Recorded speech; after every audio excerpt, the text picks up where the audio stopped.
कुछ स्वादिष्ट है बनाना तो playrecipes.com पे जरूर है आना। जादुई फलों का पेड़। एक गांव में रास्ते के सहारे एक बहुत बड़ा पेड़ था। उस पेड़ पर बहुत ही सुंदर रंग बिरंगे फल लगा करते थे। जो भी उन फलों को देखता था उसके मुंह में पानी भर आता था और उन फलों को खाने के बाद ही आगे बढ़ पाता था। गांव के कुछ बेकार नौजवान उस पेड़ के आसपास किसी पेड़ की चट्टान की आड़ में छिपे बैठे रहते थे। अरे उधर देखो, एक आदमी इधर आ रहा है। देखने में तो कोई सेठ दिखाई दे रहा है। शानदार कपड़े पहने हैं, गले में कितने बड़े बड़े मोतियों की माला है, हाथों में अंगूठियां भी है। अरे वह तो पेड़ के नीचे रुक गया, पेड़ पर लगे फलों की ओर देख रहा है। अरे वह तो पेड़ पर चढ़ गया, उसने कई फल तोड़ लिए, अब पेड़ के नीचे बैठकर फल खा रहा है। फल खाकर अब चल दिया।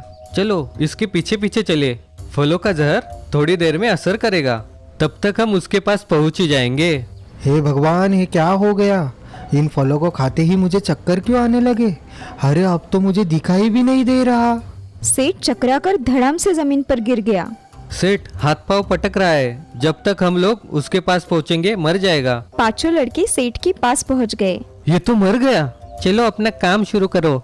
अशर्फियों से भरी थैली, अगर महीने भर में एक आदमी भी ऐसा मिल जाए तो हम थोड़े से दिनों में गांव के सबसे धनवान आदमी बन जाएंगे। यह पेड़ हमारे लिए बड़ा भाग्यशाली सिद्ध हो रहा है। कल्पवृक्ष है, कल्पवृक्ष। इस पेड़ में लगने वाले फल इतने जहरीले होते हैं कि एक फल भी खाने के बाद आदमी जिंदा नहीं रह सकता, और फल इतने सुंदर होते हैं कि देखकर ही जी ललचाने लगता है। एक दिन जब वे पांचों एक चट्टान की आड़ में बैठे थे, उन्होंने एक काफिले को आते देखा। काफी बड़ा काफिला है, माल से भरी 10 गाड़ियां हैं। आज हम जरूर लखपति बन जाएंगे। काफिले की 10 गाड़ियां उस पेड़ के नीचे पहुंचकर रुक गई। लगता है ये आम है। मैंने इतने बड़े और सुंदर आम आज से पहले कभी नहीं देखे। बहुत मीठे होंगे ये आम। तुम बैलों को खोलकर छाव में बांध दो, मैं पेड़ पर चढ़कर ढेर सारे फल तोड़ लाता हूँ। ठीक है, जब तक तुम फल तोड़कर पेड़ से उतरोगे सेठ जी भी यहाँ पहुँच जाएंगे। हाँ, उनका घोड़ा बड़ा पानीदार है, बस पहुँचने ही वाले होंगे। गाड़ी वालों ने गाड़ियां पेड़ की छाया में रोक दी और बैल खोलकर छाया में बांध दिए। एक आदमी पेड़ पर चढ़ गया और फल तोड़ने लगा। बाकी लोग नीचे गिरे फलों को इकट्ठा करने लगे। अरे इन आमों में से तो बहुत बढ़िया खुशबू आ रही है। क्षमा करना भाइयों, मैं अपने आप को रोक नहीं पा रहा। मैं एक आम खा लेता हूँ, जब तक सेठ जी आएंगे एक एक आम खा लो। इनका रंग और खुशबू, वाह कितने रसीले और मीठे हैं ये आम। वे तीनों एक एक आम लेकर खाने लगे। तभी घोड़े को दौड़ते हुए सेठ जी वहां पहुंच गए। अरे तुम यहाँ पे क्यों रुक गए? मैंने तो तुमसे कहा था कि हम अगले गांव के पास वाले बाग में रुकेंगे। सेठ जी, दोपहर हो चली थी। रास्ते के किनारे इस कुएं और आमों से लदे इस छायादार पेड़ों को देखकर हम लोगों ने सोचा कि यही सब रुक जाएंगे। बैलों के लिए पानी और आसपास हरी हरी घास भी है। और सेठ जी, ये देखिए पेड़ पर कितने सुंदर सुंदर और बड़े बड़े आम हैं। हम तीनों ने एक एक आम खाकर देखा है, बहुत ही खूबसूरत और रसीले आम हैं। अरे तुमने ये क्या कर दिया? ये आम क्यों खाए? ये तो जहरीले आम है। सेठ जी ने दौड़कर घोड़े पर लटके थैले में से एक शीशी निकाल दी। लो, ये एक एक गोली खा लो, वरना मर जाओगे। अच्छा हुआ कि मैं समय पर पहुंच गया। अगर मुझे 5 मिनट भी देर हो जाती तो मेरे पहुंचने तक तुम तीनों भी मर चुके होते। ये आप क्या बोल रहे हैं सेठ जी? लाइए गोलियां दीजिए। तीनों आदमियों ने एक एक गोली खा ली।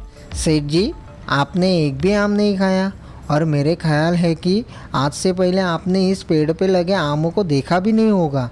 फिर आपको ये कैसे मालूम हो गया कि इस पेड़ पर लगने वाले यह आम जहरीले हैं? यह बात मालूम करना बहुत ही आसान था। वह कैसे? तुम ही सोचो, सुंदर और खुशबूदार आमों से लदा यह पेड़ गांव के कितने निकट है। अगर ये आम वास्तव में जहरीले न होते तो क्या गांव में रहने वाले बच्चे इन आमों को लगा रहने देते? कभी के तोड़कर खा चुके होते, लेकिन किसी ने इन्हें छुआ तक नहीं। और इस तरह मुझे विश्वास हो गया कि इस पेड़ के लगे हुए आम जहरीले हैं। पता नहीं अब तक के पेड़ के लुभावने फलों ने कितनों की जान ली होगी। कुल्हाड़ियाँ निकालो और इस पेड़ को अभी काट डालो, ना रहेगा बाज ना बजेगी बांसुरी। हाँ मालिक, अभी काट देता हूँ। सेठ जी के आदमियों ने कुल्हाड़ियाँ निकाली और पेड़ काटकर गिरा दिया। वो पांचों बेकार नौजवान दुख भरी नजरों से उस कटे हुए पेड़ की ओर देख रहे थे। बहुत समय पहले की बात है। किशनपुर नाम के गांव में चरण नाम का एक आदमी अपने 2 बेटियों के साथ रहता था। चरण बहुत ही मेहनती और दयालु इंसान था। चरण की बड़ी बेटी का नाम था नीलू और छोटी बेटी का नाम था पार्वती। नीलू भी बड़ी समझदार और मेहनती थी। वो बचपन से अपने माता पिता का हर कहा सुनती थी और पार्वती बिल्कुल उसके विपरीत थी।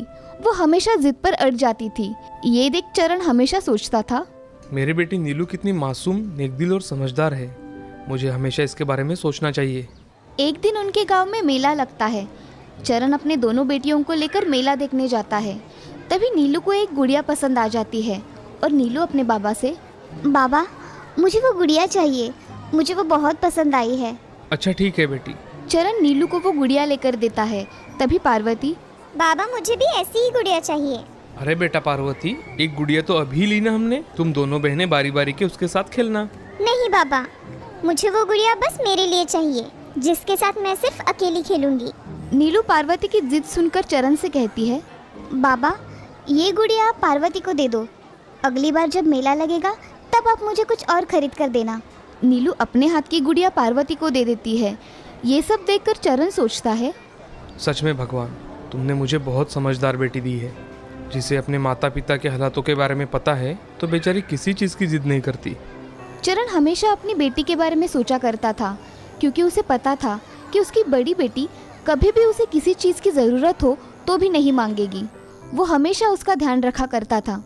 ऐसे ही कुछ साल बीत जाते हैं। नीलू और पार्वती अब बड़ी हो गई थी। दोनों की शादी की उम्र हो गई थी। उनके लिए अब रिश्ते आना शुरू हो गए थे। ये देखकर चरण अब बहुत चिंता में पड़ जाता है। चरण को चिंता थी तो उसकी बड़ी बेटी की, उसके सीधे साधे स्वभाव की। ससुराल जाकर अगर मेरी बेटी को अच्छी सास नहीं मिली तो मेरी बेटी तो घुट घुट कर मर जाएगी, पर मुझे कभी कुछ नहीं बताएगी। नहीं नहीं, मुझे नीलू के लिए एक अच्छा परिवार ढूंढना पड़ेगा। वो गरीब रहेगा तो चलेगा, पर मैं मेरे नीलू के लिए एक अच्छा परिवार ढूंढूंगा। इसीलिए चरण एक परिवार जो उनके बराबरी का भी नहीं था, फिर भी ऐसे परिवार में नीलू की शादी कर देता है और अपनी कुछ जमीन बेचकर कुछ पैसे दहेज में दे देता है, ताकि आगे जाकर नीलू को उसके ससुराल वाले कुछ ना बोल सके। नीलू जब पहली बार अपने ससुराल जाती है और देखती है तो उनके यहाँ ना रहने के लिए अच्छा घर था, ना घर में कोई सामान। अगले दिन जब वो अपने बाबा के घर आती है तो अपने बाबा से कहती है, बाबा आपने मेरी शादी कैसे घर में कर दी? वहाँ ठीक से रहने की जगह भी नहीं है, ना ही घर का सामान है। मैं अपनी गृहस्थी कैसे संभालूं बाबा? बेटी मुझे सब पता है, लेकिन वो लोग बहुत अच्छे हैं, तेरा बहुत अच्छे से ख्याल रखेंगे। और रही बात घर और सामान की, तो बेटा मैंने तुम्हारे लिए जो लड़का ढूंढा है वो लाखों में एक है।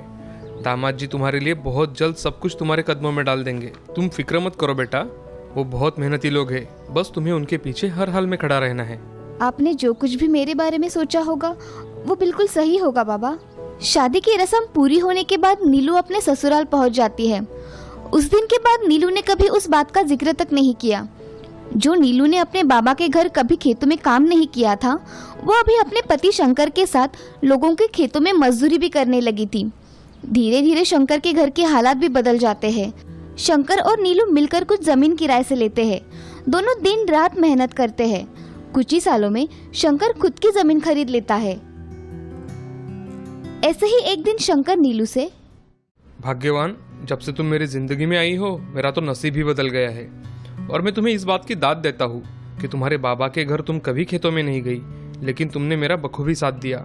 ऐसा साथ पाने के लिए लगता है मैंने पिछले जन्म में जरूर कोई पुण्य किए होंगे, तभी तुम मुझे मिली हो। जाइए, आप भी ना कुछ भी बोलते हो। पति और पत्नी का तो काम ही है ना एक दूसरे के हर सुख दुख में साथ देना। इसमें मैंने क्या बड़ा कर दिया? अच्छा भाग्यवान, चलो खाना खाते हैं। जी मुझे तो कब की भूख लगी है। आप ही हो कि इधर उधर की बातें कर रहे हो? अच्छा बाबा चलो। शंकर और नीलू हंसते हंसते खाना खाने बैठ जाते हैं। थोड़ी देर बाद घर का काम कर दोनों सो जाते हैं। ऐसे ही हंसी खुशी दोनों के दिन बीत रहे थे। दोनों मेहनत कर रहे थे और अपने जीवन को अच्छे से जी रहे थे। शंकर कभी खेतों के साथ कोई भी धंधा शुरू करता तो नीलू हर उस काम में शंकर को पूरा सहयोग कर देती थी। धीरे धीरे दोनों तरक्की करने लगे। अब शंकर और नीलू को एक सुंदर सा लड़का होता है। जिसका नाम वो सागर रखते हैं। अब सागर धीरे धीरे बड़ा होने लगा। घर में खुशहाली छाई हुई थी। शंकर और नीलू भी बहुत खुश थे। ऐसे ही एक दिन शंकर नीलू से कहता है, भाग्यवान, तुम जब शादी कर हमारे घर आई तब हमारे पास कुछ भी नहीं था। आज देखो, ज़्यादा नहीं है लेकिन आज हमारे पास खुद का खेत है, अच्छा सा परिवार और ये छोटा सा लेकिन अच्छा घर है। पीछे मुड़कर देखता हूँ तो यकीन नहीं होता कि ये सब इतने जल्दी कैसे हुआ। हाँ जी। बस भगवान हम पर ऐसे ही कृपा बनाए रखे, हमें हमेशा मेहनत की ताकत दे। दोनों बातचीत करने के बाद अपने अपने काम में लग जाते हैं। कुछ साल बीत जाते हैं। अब सागर भी 12वीं की परीक्षा देकर आगे सीखने के लिए बाहर जाता है। नीलू और शंकर इधर बहुत मेहनत करके सागर को पढ़ाते हैं। सागर भी अच्छे से पढ़ाई कर रहा था। कॉलेज की छुट्टियां लगने की वजह से सागर घर आता है। तभी सागर शंकर से, बाबा, अब मुझे 1 महीने की छुट्टी है, आप बस ये 1 महीना आराम कीजिए, खेत के सारे काम मैं कर लूँगा। सागर की ये बात सुनकर शंकर को अच्छा लगा कि मेरे बेटे को हमारी फिक्र है। लेकिन शंकर सागर से कहता है, हाँ बेटा, ज़रूर काम करना तुम, लेकिन अभी तुम सिर्फ अपनी पढ़ाई पर ध्यान दो। आगे जाकर काम ही काम करना है। ठीक है बाबा, लेकिन आप मुझे छोटे काम भी तो बता दिया करो, उतना ही आपका काम कम हो जाएगा। ठीक है बेटा। ऐसे ही एक दिन शंकर शाम को फसल में पानी देने के लिए खेत में निकलता है। रास्ते से जाते वक्त शंकर की गाड़ी का एक्सीडेंट हो जाता है। गांव वाले शंकर को उठाकर पास के शहर के अस्पताल लेकर जाते हैं। सर पर मार लगने की वजह से शंकर कोमा में चला जाता है। सागर भी अस्पताल पहुंच जाता है। वहां के अस्पतालों में नई तकनीक ना होने के कारण वहां के डॉक्टर उन्हें दूसरे शहर एम्बुलेंस में भेज देते हैं। दूसरा शहर दूर होने के कारण शंकर रास्ते में ही चल बसते हैं। सागर के तो पैरों के तले जमीन खिसक जाती है। इधर नीलू को इस बात का कोई पता ही नहीं था। रात भर सागर अपने बाबा शंकर के पास बैठकर रोता है। अगली सुबह सागर और गांव वाले शंकर को घर ले आते हैं। नीलू तो ये सब अचानक देखकर अपने होश खो बैठती है। सागर अपने पिता का अंतिम संस्कार कर घर आता है। माँ, अब हमारा क्या होगा माँ? अब कौन मुझे इतना प्यार करेगा? माँ, कौन मेरे पीछे खड़ा होगा? कौन मुझे घर आते ही गले लगाएगा? माँ, मैं अब बाबा शब्द कभी अपनी ज़िंदगी में नहीं बोल पाऊंगा ना माँ? बताओ ना माँ। चुप हो जाओ मेरे बेटे। दोनों एक दूसरे के गले लगकर रोने लगते हैं। घर की सारी जिम्मेदारी नीलू के ऊपर आ जाती है। सागर टूट ना जाए इसलिए नीलू कभी सागर के सामने नहीं रोती, और सागर भी अपनी माँ को ज़्यादा दुख ना हो इसलिए वो भी कभी अपनी माँ के सामने नहीं रोया। दोनों एक ही जगह सोते और हर रात रोते थे, लेकिन एक दूसरे को उन्होंने कभी समझने नहीं दिया ताकि कोई कमज़ोर ना पड़े। सब विधि संपन्न होने के बाद सागर और नीलू दोनों ही तुरंत अपने खेतों में काम शुरू कर देते हैं। सागर दोपहर तक खेतों में काम करता था और दोपहर के बाद शहर जाकर कोर्ट कचहरी के लिए लगने वाले कागजात जमा करता था। आज तक उसे ऐसा कोई काम करने की ज़रूरत ही नहीं पड़ी थी। वो एक पेड़ के नीचे बैठता और अकेला जितना जी चाहे रो लेता और घर आकर अपने माँ से कहता, माँ सब ठीक है, मैं सब संभाल लूँगा। एक दिन नीलू सागर से, बेटा तुम इधर खेती पर ध्यान मत दो, तुम अपनी पढ़ाई पूरी कर लो। तुम्हारे पिताजी भी यही चाहते थे बेटा। हाँ माँ, मैं अपनी पढ़ाई पूरी कर लूँगा, तुम चिंता मत करो। सागर खेती के थोड़े काम करके परीक्षा देने जाता था। उस साल सागर सारे विषय में फेल हो गया। तब उसे सारे रिश्तेदार और आस पड़ोसी लोग कहने लगे, अरे देखो, बाप गया तो लड़का बिगड़ गया, ये लड़का तो अब कुछ नहीं कर सकता। और रिश्तेदार और समाज के लोग सागर को ऐसे भला बुरा कहने लगे। सागर और मन ही मन में टूटने लगा। वो अपने बाबा के बहुत ज़्यादा करीब था। जब भी वो पढ़ाई करने बैठता था उसे अपने बाबा का अंतिम संस्कार उसकी आंखों के सामने आता था। वो किसी भी चीज़ में अपना मन नहीं लगा पा रहा था। ऊपर से लोग उसे हिम्मत देने के बजाय भला बुरा कहने लगे थे। एक वक्त ऐसा भी आया कि सागर ने जान देने की सोच ली, क्योंकि वो करने कुछ और जाता था और हो कुछ उल्टा ही जाता था। एक दिन वो रात को उसके गांव के पास वाले बड़े पुलिया पर गया और वहां से छलांग लगाकर अपने जान देने वाला था। तभी उसने सोचा, अगर मैं ऐसे डर के जान दे दूंगा तो मेरी बात मेरे माँ का क्या होगा। वो वापस नीचे उतरकर घर गया और घर जाकर माँ को गले लगाकर बहुत रोया। क्या हुआ है बेटा, रो क्यों रहे हो? कुछ नहीं माँ, ऐसे ही। इधर घर के हालात बहुत खराब थे। नीलू दिन रात मेहनत करती थी और बस उसे एक ही आस थी कि सागर एक बार अपनी पढ़ाई पूरी करके कहीं नौकरी करने लगे। लोग भले ही सागर को कुछ भी कहते थे, लेकिन नीलू को अपने बेटे पर पूरा विश्वास था कि सागर बस उसके बाबा के जाने की वजह से अंदर से टूट चुका है। उसकी उम्र ही क्या है, वक्त के साथ मेरा बेटा कुछ ना कुछ जरूर कर लेगा। 1-2 साल बीत जाते हैं। सागर एक अच्छी नौकरी पर लग जाता है। माँ, मुझे नौकरी लग गई है। अब तुम्हें चिंता करने की कोई ज़रूरत नहीं है। मेरे बेटे, मुझे पता था एक ना एक दिन तुम अच्छा कर ही लोगे। उस दिन के बाद सब हंसी खुशी रहने लगे। फिर भी नीलू अपना खेती का काम कभी नहीं छोड़ती। वो अपनी खेती का काम करती रही क्योंकि उसे उस खेत की कीमत पता थी। उस खेतों में शंकर की यादें थी। सागर भी अपने खेतों से उतना ही प्यार करता था जितना नीलू।